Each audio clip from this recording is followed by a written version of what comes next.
자, 중국이 이제 그 디플레이션이 오는 것은 중국이 자랑하는 거는 이 내수 소비. 예? 그럼 먹고 살지 않습니까? 예? 자기네들이 이렇게 인구가 워낙 많기 때문에. 자, 중국의 디플레이션에 대한 뿐이 아니고 중국이 디플레이션을 맞게 되면 우리가 이제 시간이 가면서 미국도 마찬가지죠. 인플레이션이 이제 내려가고 경기 침체가 오고 그다음에 이제 회사가 도산을 하고 직업 무직이 이제 많이 생기고 주택도 뭐 어쨌든 회사가 도산하고 뭐 직업 뭐 자리가 없고 일자리가 없고 이러면은 뭐 손가락 빨고 있습니까? 나라에서 조금 보태주는데 그거 가지고 되겠어요? 그러면은 그다음에 사람들이 돈을 안 써요. 그래서 지갑을 닫는 거예요. 그게 원래 인플레이션, 경기 침체, 그 다음에 오는 게 디플레이션인데 디플레이션이 인플레이션보다 훨씬 무섭습니다. 왜냐면 돈을 안 쓰니까. 안 쓰니까 수출도 안 되고 수입도 안 되고 뭐 아무것도 되는 게 없어요. 그리고 기업들이 투자도 안 하고. 투자를 할 게 뭐 있어요? 쓰질 않는데.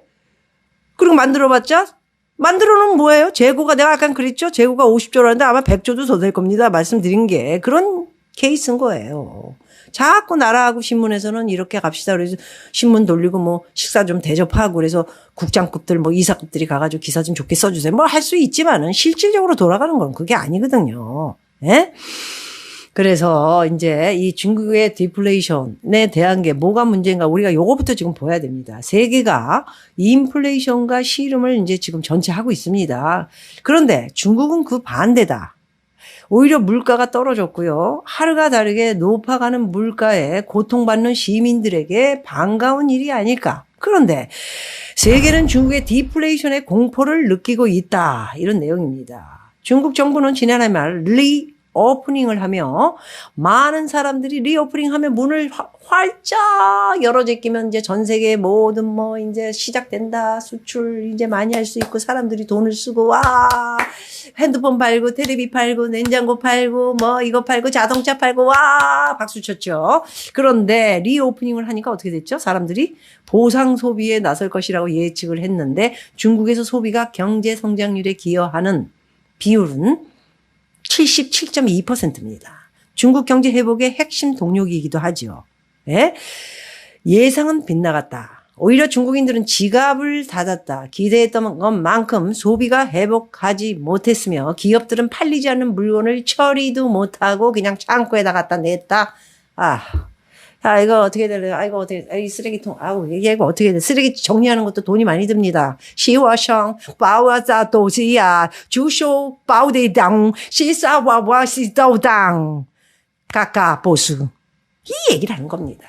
이게 처리하기도 곤란하다 이거예요. 그렇다고 싸구려로 팔게 되면 그 물건 100만 원 하던 거 10만 원? 그럴 수 없죠. 그거 팔면 뭐합니까? 오히려 나중에 똥값 돼가지고 물건이 나중에 만들어져도 또 그 물건 값이 10만 원이 되기 때문에 절대로 그렇게 팔 수도 없는 거예요. 그래서 이렇게 뭐 값을 내리면서 디플레이션 경로로 들어가면서 더 큰 문제는 이 디플레이션이 중국 경제의 악순환의 고리를 만드는 시작점이 된 것입니다. 소비가 원활하게 이루어지지 않으면 기업의 수입이 줄어들고 아까 말씀드렸죠? 자연히 투자도 감소하고 그죠? 일자리 창출에도 악영향. 그러니까 젊은 애들이 지금 어떻게 됐습니까? 중국의 이 지갑을 닫음으로써의 원인은 첫 번째는 중국 부동산 위기가 25%, 말은 25%라고 확률을 그렇게 냈지만은 50% 이상 정도가 지금 다 막힌 거예요. 부동산 위기가. 응? 그렇게 되면서 이렇게 아까 말씀드린 투자도 안 하고 이렇게 되니까 일자리 청년들, 뭐 청년을 비롯한 젊은이들 일자리가 뭐 25%, 30% 얘기하는데 뭐 몇 살부터 몇 살까지 하면은 지금 50%가 넘어가요. 통계가 이 모양이니 거의 지금 뭐 이러고 앉아 있거나 침대에 누워 있거나 그냥 겨우겨우 공산당이 되는 게 맞아요. 밥 못 먹는 애들은 더 밥을 먹여야지. 안 그러면 저 천안문에 나와가지고 데모하고 난리 나고 뭐 다 때려 부시고 권총으로 나를 쏴라. 내가 죽더라도 나는 이 꼴 못 본다. 이렇게 뭐 중국 사람들 굉장히 아시잖아요. 욱하는 거 있고. 라셔마키샤 땅 디오샤땅 막 난리가 날 거 아니에요. 그러니까 이게 그러지도 못하고 밥은 줄 거예요. 쌀 주고 뭐 노나 주고. 아직 돈은 좀 중국이 아무리 망해도 3년은 간다고. 네, 돈이 있습니다. 그래서 그런 것들이 이렇게 준비가 우리가 생각하는 것처럼 안 되고요. 그리고 제일 중요한 건 이제 우리 국민들이 지금 가만히 보니까 지금까지 뭐 이렇게 프리로 뭐 자유롭게 하는 척하고 이러더니 이게 뭐냐. 결과적으로 다 속임수였구나.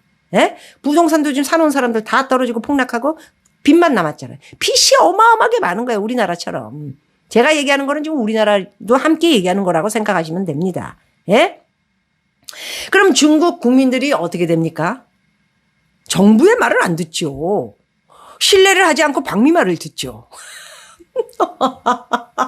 아니 생각을 해보세요. 지금까지 다 털고 해외로 나간 애들 있죠. 예?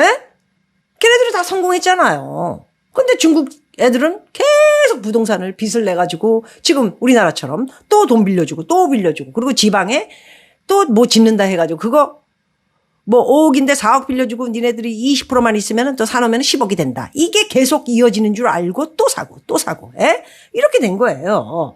그러면 이제는 중국 정부 신뢰가 무너지면서 완전히 이제 사람들은 저금을 하거나 현찰을 제셔와다오 띠 효바오신다오 띵동땅 뭐 해가지고 이게 저도 그렇고 근거에다가 넣어놓는 거예요. 사람들이. 왜? 은행이 언제 어느 때 다 망에 자빠질지 모르니까.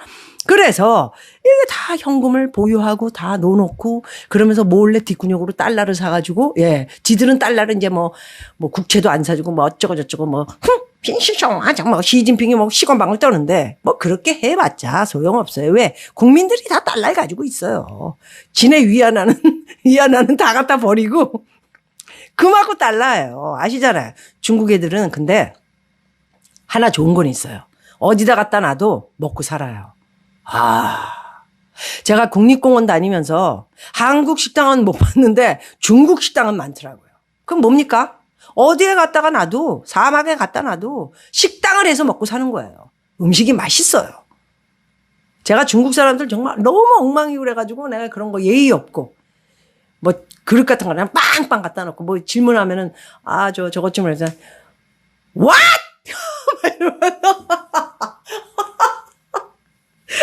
제가 깜짝 놀라기도 하고 그런단 말입니다. 완전 무식한 거죠. 그래 눈치를 살살 보면서 내 돈 내면서도 눈치를 보는데 음식은 맛있는 거예요. 그래서 어디다 갖다 놔도 밥은 먹고 살아요.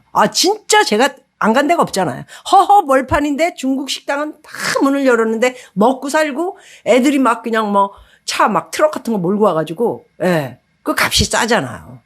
고기 주고 생선 주고 다 이렇게 해가지고 예?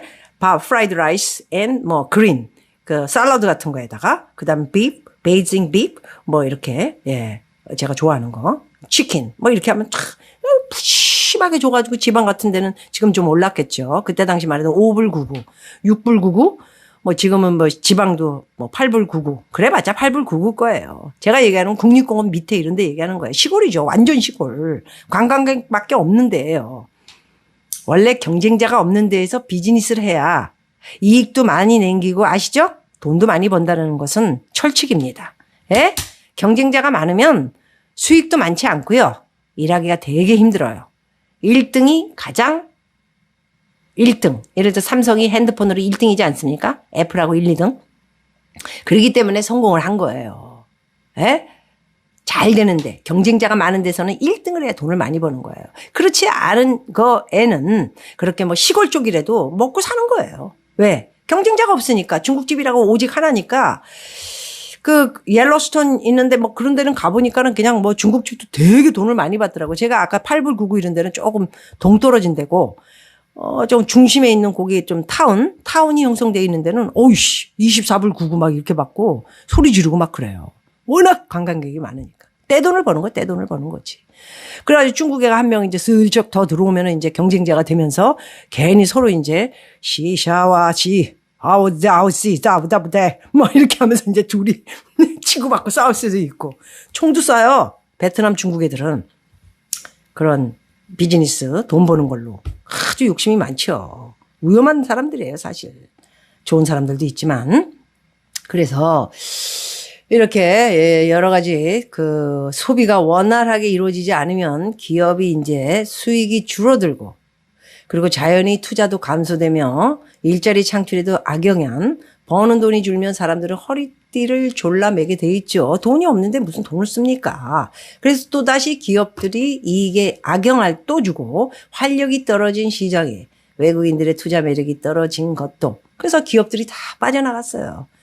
롯데 정말 일찍 잘 빠져나갔지. 내 말 듣고 잘 빠져나간 건 아니고 일찍 내가 중국에 대한 이야기를 해서 재벌 중에 가장 빨리 철수한 게 롯데였어요. 롯데가 당시에 한 그래도 3조 이상 뭐 투자를 해서 했는데 뭐 자기 돈으로 한 건 아니고 자기 돈 뭐 한 40% 가지고 들어갔으면 그거 다 잃은 거죠. 나머지는 대출 받았겠죠. 중국에서.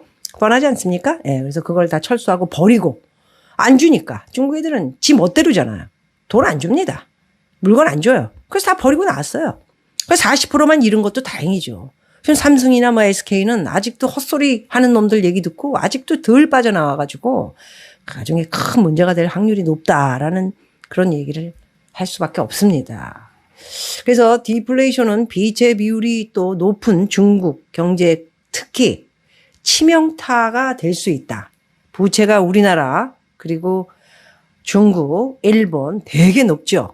아시아의 국가 중에. 뭐 잘 사니까 부채도 높은 겁니다. 다른 나라에 뭐 부채를 더 갖고 싶어도 누가 돈 줍니까? 그렇기 때문에 미국은 뭐 말할 것도 없고요. 미국은 뭐 자기 달러가 뭐 찍으면 되니까. 그래서 디플레이션으로 인해 중국 가계의 순 자산이 감소하면 대출 상환에도 문제를 일으킬 가능성이 높아지고 기업과 정부 또한 마찬가지겠죠. 그래서 중국 정부 산하 싱크탱크인 국가재정개발연구원의 발표에 따르면요. 중국의 국내 총생산 GDP 대비 가계부채 비율은 현재 63.5%. 우리나라는 이거보다 더 높지 않나요? 그리고 중국의 GDP 대비 기업 부채는 158%로 7개국 중 평균 98%보다 훨씬 높은 위치에 있다. 이런 이야기를 하는 겁니다. 자, 중국 경제가 악순환에 빠져들면 이는 더 이상 중국만의 문제가 아니고 전 세계로 번지죠. 디플레이션이 뭐 우리도 이제 경기 침체가 지금 들어온 것 같은데 아니다. 경착륙이 아니고 연착륙으로 미국처럼 넘어간다면서 이제 미국을 끌어안고 이렇게 이제 분위기 조성을 하고 있는데 미국이 쉽지가 않나요? 연착륙으로 가기가. 그렇다면 당연히 한국은 또 함께 경착륙이 되거나 빚더미에 앉은 우리나라로서는 세계의 성장 이 면에서 중국과 함께 악순환에 빠져들고 글로벌 경제에 휘청거릴 수밖에 없겠죠. 투자해놓은 것도 지금 다 잃은 것으로 찾을 돈이 없어요. 다 잃은 것으로 돼 있고요. 정말 아쉬워요. 흥청망청 너무 여기저기 사방에 돈을 너무 많이 뿌려댔어요. 미래에셋 이런 거 증권회사 엄청납니다. 그래서 이런 것들이 지금 중국의 소비자들이 지갑을 닫는데 부동산 위기 그리고 정부를 신뢰하지 않고 세 번째는 이 젊은이들의 일자리가 이제 감축되면서 정부 쓸 돈이 없고 이러다 보니까 저축만 하고 정부 안 믿으니까 이제 전부들 근거에다 돈 집어넣고 내 돈 뺏어갈까 봐 뺏어가죠. 돈을 공산당이 되면 돈 다 가져와 이리 가져와 이렇게 되죠. 그래서 전부 이제 두려워하고 달러를 뒷근육으로 바꿔가지고 이제 해외로 자꾸 이제 자식들을 학교 유학 보낸다 이러면서 전부 시발점은 뭐 여기 와서도 들어보니까 전부 유학 첫 번째 애들 유학 때문에 돈을 보낼 수 있는 저기가 있어요. 리밋. 한국도 그렇고 그 돈을 시발점으로 이제 그 돈으로 돈을 이제 얼마씩 학비도 붙이고 생활비도 붙이고 이제 이러면서 이제 뭐 이렇게 시작을 하는 거죠. 그렇게 된 겁니다. 그래서 경제학자들은 중국인들이 지갑을 이렇게 닫는 원인들에 대해 뭐 여러 가지 이유가 있지만은 좀 다시 회복하기는 힘들 것 같다. 이런 이야기들을 지금 하고 있습니다. 중국 부동산 시장에 이제 일이 많이 벌어졌는데 이거에 대한 이제 중국의 생각은 어떤지 아직 뭐 천하태평이다. 이런 이야기들을 하고 있는데요. 뭐 어떻게 할 수 있는 방법이 없어요. 제가 볼 때는. 그러면 중국 정부가 이 무너진 경제를 살릴 수 있느냐? 못 살려요.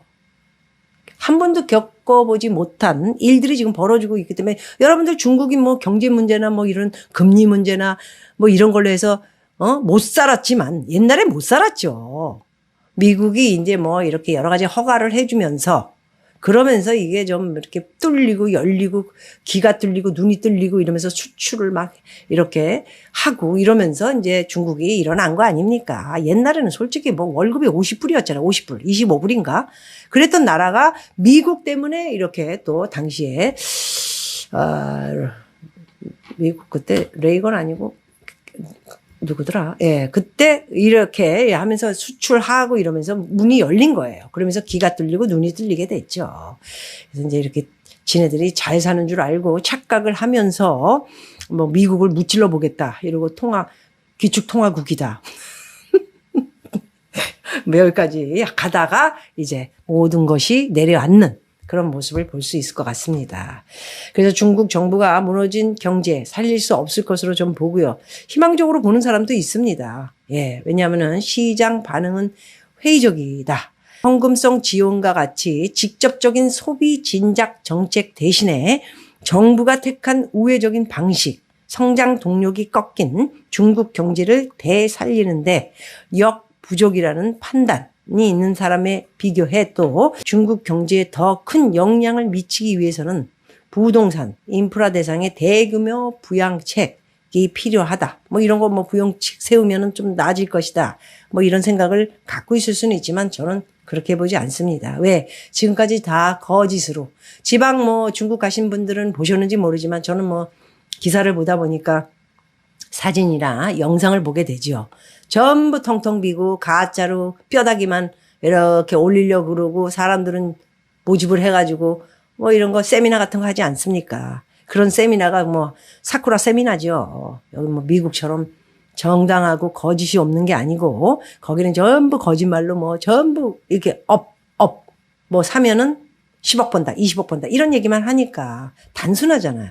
예? 있는 사람들은 절대 투자 안 합니다. 그런데 베이징에 투자돼 있는 애들이 가장 안정되게 그나마 투자가 돼서 돈 벌고 나왔습니다.